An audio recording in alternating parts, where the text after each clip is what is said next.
All right. Let's start out with the Bush campaign, because there are a lot of people in the mainstream media who thinks that this is on life support behind the scenes, but we just can't see it. So I want to go to Mitch Ceasar this morning, chairman of the Broward County Democratic Party, former Florida Democratic Party chair as well. If there's anything shaking in Florida, Mitch Ceasar knows what's happening, and he knows a lot about the Bush legacy in the history in Florida. Mitch, good to have you with us today. Good to be checking in with you, Ed. All right.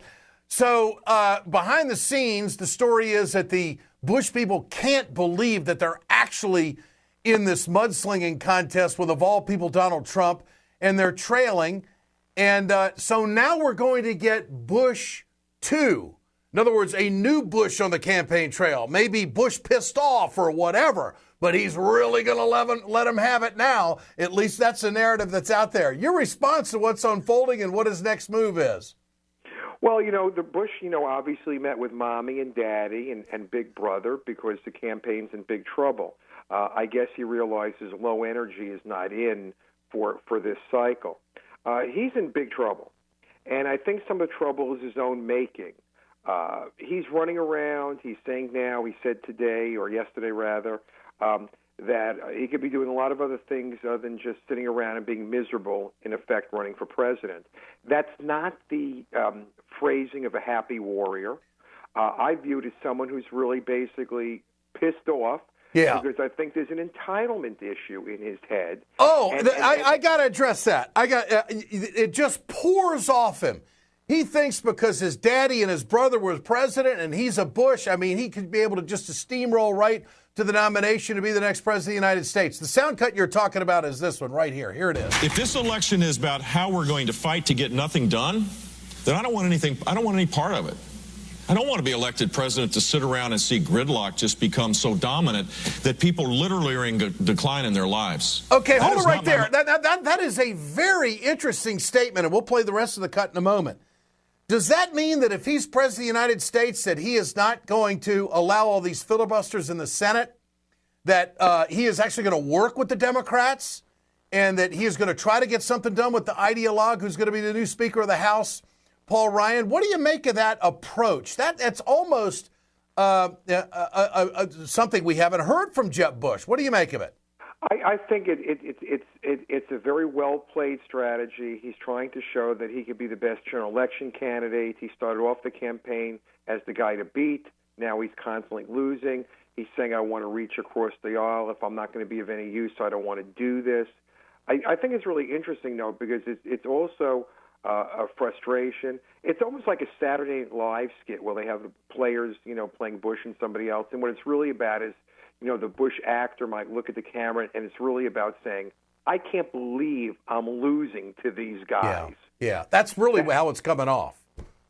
Absolutely. And that's why he's re-strategizing in Houston with the family, and I think that's all about reassuring donors. Because if the money stops, he's dead immediately. Well, what's his old man or his brother going to tell him? The people either like you or think you can get it done or they don't. Now, the irony in all of this is that, Jeb Bush is not stupid. He's a pretty good politician. He was, he's somewhat of an ideologue, no doubt. He pushes an agenda and whatnot, but he's not incompetent. What do you think he got out of his brother and his father?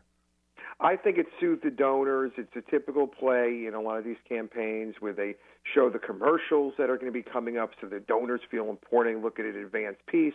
They talk about their polling. They talk about him being the strongest person to be positioned as the nominee and matchups with Hillary or whatever. And that is indeed literally what they did in Houston. But that's typical and done by every campaign for Senate or governor or president across this country. I think what's happening is he realizes this is much worse than he thought it would be. Remember, he was the guy who said, I want to do this with joy. Yeah. And my joke was Joy has left the building a long time ago. Yeah, it's just like whatever, Mitch, it's almost like whatever he's saying, people just don't want to hear it. There is Bush, there's Bush fatigue. It's just like, buddy, you're not saying anything we want to hear. Well, you're right, and there's a total shutdown. That's what's so interesting. The Republican Party and Fox and conservative radio have sold a bill of goods to Republicans for so many years that it finally was absorbed. So now that it's been absorbed with all the crazy stuff from birthers to everything else, now they're demanding a candidate that fits the crazy narrative that the RNC and other outlets have been selling. What did they expect?